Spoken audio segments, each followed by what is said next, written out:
গেলে ভালোবাসা থাকে না, অসুস্থ হয়ে গেলে ভালোবাসা থাকে না। চোখের কোণায় যদি ময়লা হয় তো বান্ধবী তাকায় না তোর চোখের কোণায় ময়লা, নাকের কোণায় যদি ময়লা হয় তো বন্ধু বান্ধবে তাকায় না, এখানে যদি একটা ফোড়া হয় তো বন্ধু বান্ধবী তাকায় না। ভালোবাসা মিলান হয়ে যায়, অভাবে পড়লে ভালোবাসা মিলান হয়ে যায়, অসুস্থ হয়ে গেলে ভালোবাসা মিলান হয়ে যায়। আল্লাহ বলে আমার কোনো অসুস্থ, আমার কোনো অসহায় গোলাম জামা ময়লা হয়ে গেছে, চাদর ময়লা হয়ে গেছে, হাসপাতালের কোণায় হাসপাতালের ফ্লোরের মধ্যে পড়া, গার মধ্যে ঘা দিয়া ভরা, লিভার নষ্ট হয়ে গেছে, দুর্বল হয়ে গেছে, ওইখানে ডাক্তারও তার দিকে তাকায় না, ধনীরা তার দিকে তাকায় না, এমপিরা তার দিকে তাকায় না, কোনো মুফতিও তাকায় না, কোনো পীরেও তাকায় না, পীরেও গরিব মানুষের দিকে তাকায় না, পীরেও বড় বড় পোটলা মশার দিকে তাকায়, ধনীদের দিকে তাকায়, বড় বড় হোমরা সোমরা নেতারাও ধনীদের দিকে তাকায়, কাটিংয়ের দিকে তাকায়, জামার দিকে তাকায়। হায় আমার কোনো অসুস্থ বান্দা হাসপাতালের ফ্লোরের মধ্যে যদি আমার আল্লাহ বলে একটা ডাক দিতে দেরি, আমার আরশে ধাক্কা লাগতে দেরি হয় না। মেরে মোহতারাম ভাইও, আমি না বয়ান জানি, আমি না আওয়াজ জানি, আমি না ওয়াজ জানি, ওয়াজ তো ওনারা করেন, ওয়াজ তো হাটহাজারির হজরতওয়ালা মুদিরে জামে আলেয়া, যার দিলের মধ্যে মায়া দিয়ে ভরা, প্রেম দিয়ে ভরা, নাসিহুন আমিন, যিনি এতগুলি উম্মতের ওলামায়ে কেরামের জিম্মাদার। ওয়াজ তো উনি করবেন, দোয়া তো উনি করবেন। আমি এক কাঙ্গাল জঙ্গল থেকে উঠে আইসা ফাঁকা এই ময়দানে আমি না নারা লাগাইতে জানি, আমি না আলোড়ন সৃষ্টি করতে পারি। মেরে ভাইও, কিন্তু দিলে এক ব্যথা ভরা, হায় দিল আল্লাহ থেকে গাফেল হয়ে গেছে, দিল আল্লাহ থেকে গাফেল হয়ে গেছে। আমি আমার এই ওয়াজ করি, আমার ওয়াজ যেন আমার দিলে লাগে, আমার ওয়াজ যেন আমার চোখে লাগে, আমার ওয়াজ যেন আমার কলিজায় লাগে, আমার ওয়াজ যেন আমার মুখ ভালো বানায়, আমার দিল ভালো বানায়, আমার নামাজ ভালো বানায়। আল্লাহ বললে মজা লাগে, তিলাওয়াত করলে মজা লাগে। আল্লাহ আল্লাহ, বাজার ভরা মানুষ, আল্লাহ মজা বললে বলা নাই। এজন্য আল্লাহ আওয়াজ দিয়ে বলে আর তোমার কিছু আমার কাছে আসে না। কোনো অসুস্থ গরিব যদি হাসপাতালের ফ্লোরে থেকে আল্লাহ বলে একটা ডাক দেয় তো এই আল্লাহ আমার আরশে যায় ধাক্কা লাগে। আমি শেষ করে দিতেছি, হযরত দোয়া করবেন। কাসেম নানুতুবি রহমতুল্লাহ আলাইহি, কাসেম নানুতুবি তো কাসেম নানুতুবি একদিন মসজিদের মধ্যে জিকির আজকার কইরা দেখেন কি গ্রামের চাষি আইসা গায়ের মধ্যে গামছা গায়ে দেওয়া, হাঁটুর মধ্যে কাদা দিয়া ভরা, দৌড়ে দৌড়ে মসজিদে আসছে। আইসা দেখে কি জামাত হয়ে গেছে, পুরার কলিজার মধ্যে ব্যথা লেগে গেছে। হায় কাজ করতে যে জামাত হারায় ফেলাইলাম, হায় আমি আল্লাহর সাথে জামাতে আমার নামাজটারে মিলাই তারলাম না। কলিজা থেকে একটা হায় বের হয়ে গেছে। কাসেম নানুতুবি দেখে যে বুড়ার এই আহ শব্দটা, চাষির এই আহ শব্দটা সোজা নূর হইয়া উঠতে উঠতে উঠতে উঠতে আসমান ফেটে যায়, প্রথম আসমান ভেদ কইরা দ্বিতীয় আসমান ভেদ কইরা খালি উপরের দিকে উঠতেছে। কাসেম নানুতুবি রহমতুল্লাহ আলাইহি বুড়ারে ডেকে বলে, কিরে বুড়া, কি এত ব্যথা তোর কলিজার মধ্যে, কি এত মায়া তোর কলিজার মধ্যে? বলে জানি না হুজুর, আমার নামাজ আজকে কাতারের সাথে মিলাইলাম না, কলিজায় জামাত আজকে মাওলার সাথে মিলাই তারলাম না। বলে তাহলে এই ব্যথা তোর, তাহলে আমার সমস্ত জিন্দিগির ইবাদত তুই রয়ে যা, তোর এই ব্যথাটা, এই ওঠার শব্দ আহটা আমারে দিয়া দে। কাসেম কেমন, কাসেম নানুতুবি কেমন, কাসেম নানুতুবি মদিনা মুনাওয়ারায় গেছে, 15 দিন পর্যন্ত পায়ে জুতা লাগায় নাই, পাও ফাটতে ফাটতে রক্ত পড়তেছে। হুজুর আপনি জুতা লাগান না কা? আমার নবী মদিনা মুনাওয়ারায় শোয়া, আমার নবী মদিনা মুনাওয়ারায় কোন জায়গায় বসছে, কোন জায়গায় দাঁড়াইছে, আমি কেমনে জুতা পায়ে দিয়া হাঁটি? কাসেম নানুতুবি কেমন মদিনা মুনাওয়ারায় 15 দিন পরে বলে আমার একটু বাইরে লয়ে যাও। হুজুর মদিনা থেকে এত তাড়াতাড়ি চলে যাবে? বলে না, মদিনাতে আমি 15 দিন পেশাবও করি নাই, পায়খানাও করি নাই।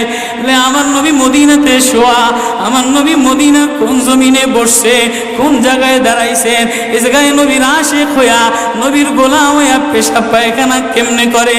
ওই কাসিম নানুতবি রাখাল চাষিরে বলে, তোর আহ দিয়া দে, আমার সব আমল লয়াল।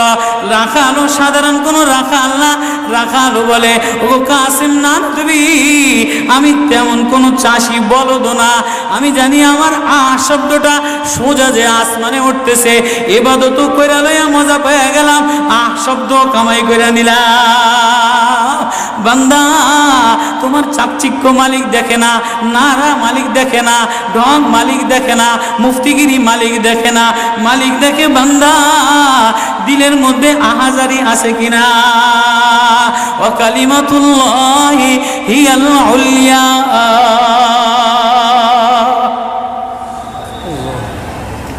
আল্লাহ বলে দুনিয়াটারে সাজাইলাম, যুইনা লিন্নাস হুব্বুশ শাহাওয়াতি মিনান নিসা, মহিলাদের মায়া দ্বারা সাজাইলাম।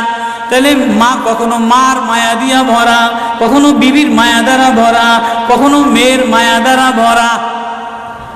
কয়েকদিন পরে মার দিকে তাকাইলে ভালো লাগে, বয়স হইলে সুন্দরী একটা রমণী দেখার জন্য পাগল হয়ে যায়, মাও পাগল হয় তার কলিজা শীতল করার জন্য, দেখি উপযুক্ত কারে আনে দিতে পারি। ওয়াল বানিন, বিবিও কয়দিন লইয়া ঘোরাফেরা করে, এর কয়দিন পরে দেখে না আশায় আশায় ঘোরে, শ্বশুরে জ্বালায় শাশুড়িতে জ্বালায়, মেয়েটা আশায় আশায় ঘোরে, দেখেনি একটা বাচ্চা হয় কিনা, বাচ্চা হইলে সব কষ্ট মিলান দূর হয়ে যায়। ওয়াল বানিন, তো কয়েকদিন পরে বাচ্চার প্রেমে মজা লাগে, এরপরে কিছুদিন টাকার প্রেমে পড়ে, ঘর বাড়ির প্রেমে পড়ে, গাড়ির প্রেমে পড়ে। আল্লাহ বলে যালিকা মাতাউল হায়াতিদ দুনিয়া ওয়াল্লাহু ইনদাহু হুসনুল মাআব। বান্দা এই প্রেম এটা অস্থায়ী প্রেম, ঘর তোর সাথে থাকবে না, তুই ঘরের মধ্যে থাকবি না, বিবির প্রেম স্থায়ী না, মার প্রেম স্থায়ী না, মেয়ের প্রেম স্থায়ী না, নেতার প্রেম স্থায়ী না, অস্থায়ী প্রেম থাকবে না, এটা ধোকার প্রেম বাদ দিয়ে দিবে, স্বার্থপর করে ভুলা যাবে। তোর সাথে আমার সাথে আসল সম্পর্ক, তুই আমারে ডাকলি আমি তোরে মোহাব্বত করি, আমি তোর দিকে তাকাই, আমি তোর আওয়াজ শুনি। আল্লাহু ইনদাহু হুসনুল মাআব, তোর জন্য আমি উত্তম ঠিকানা রাখলাম, তোর ঠিকানা আমার কাছে, এজন্যই তো তোরে ভালোবাসা ডাক দিলাম। ইয়া ইবাদ ইন্নী লাকা মুহিব্বুন। আল্লাহ ইন সূরা ইউনূসের মধ্যে আল্লাহ ওই আয়াত দিয়ে বুঝাই দিতেছেন, ইন্নাল্লাযীনা লা ইয়ারজুনা লিকানা ওয়ারাদু বিল হায়াতিদ দুনিয়া ওয়াতমান্নু বিহা ওয়াল্লাযীনা হুম আন আয়াতিনা গাফিলুন। যে আমার থেকে গাফেল হয়ে যাও, আমার আয়াত থেকে। আসমান দেখলে আমার প্রেমে পড়ো না, চন্দ্র দেখলে আমার প্রেমে পড়ো না, ফুল দেখলে আমার প্রেমে পড়ো না, সাগর দেখলে আমার প্রেমে পড়ো না, ফল দেখলে আমার প্রেমে পড়ো না, ঘেরান দেখলে আমার প্রেমে পড়ো না, মাছ দেখলে আমার প্রেমে পড়ো না, হাসনাহেনা দেখলে আমার প্রেমে পড়ো না। দুনিয়ার গান্দা, তোমার থেকে সব গান্দা বের হয়, যা আছে সব গান্দা বের হয়, তুমি গান্দা জিনিসের প্রেমে জমা রাখলা। তুমি একটু প্রেম দিয়া তোমার ভিতর থেকে আল্লাহ শব্দ বের করতে দেরি, আমি তোমারে আপন বানাইতে দেরি করি না। একটা ডাক দাও আমারে আল্লাহ বলে, একটা কোনো গরিব যদি ডাক দেয়, কোনো অসুস্থ যদি ডাক দেয়, কোনো হুজুরে যদি ডাক দেয়, কোনো চাষা যদি ডাক দেয়, কোনো শ্রমিক যদি ডাক দেয়, কোনো রাজমিস্ত্রি যদি ডাক দেয়, কোনো অসহায় যদি ডাক দেয়, আল্লাহ বলে বান্দা তুই ডাকতে দেরি, আমি আল্লাহ আপন বানাইতে দেরি করি না। এই জন্য মেরে ভাই ও কলিজার মধ্যে ওই আল্লাহরে আপন বানানো, ওই আল্লাহরে বন্ধু বানানো, ওই আল্লাহরে জিম্মাদার বানানো, ওই আল্লাহর সাথে বন্ধু বানায় দেখো না কি মজা, আল্লাহরে ডাইকা দেখো না কি মজা, আল্লাহরে আপন বানায় দেখো না কি মজা, তেলাওয়াত করে দেখো না কি মজা, নামাজে যে দেখো না কি মজা। আজকে তো গাফলা তার গাফলা, এই জন্যই আল্লাহ বলে যে আমার থেকে গাফেল হয়ে যায়, ওয়ালা তাকুম মিনাল গাফিলিন। যে আমার নিদর্শন পাওয়ার পরেও, আমার প্রেম পাওয়ার পরেও, আমার ভালোবাসা পাওয়ার পরেও দুনিয়া পেয়ে আমার থেকে গাফেল হয়ে যায়, উলাইকা মাওয়াহুমুন নার, তার ঠিকানা ঠিকানা হলো জাহান্নাম। না জানি আল্লাহ গাফলতের কারণে জাহান্নামে ফেলায় দেয়, না জানি আল্লাহ গাফলতের কারণে জাহান্নামে ফেলায় দেয়। এই ভয় লইয়া কান্দি, এই ভয় লইয়া দৌড়াই, এই ভয় লইয়া রাত কাটাও, এই ভয় লইয়া অফিসে যাও, এই ভয় লইয়া মাদ্রাসায় যাও, এই ভয় লইয়া খানকা বানাও, এই ভয় লইয়া নামাজে দাঁড়াও। না জানি কোন কারণে আল্লাহ নারাজ হইয়া, আল্লাহ থেকে গাফেল হয়ে গেলে আল্লাহ নারাজ হইয়া আল্লাহ জাহান্নামে ফেলায় দেয়।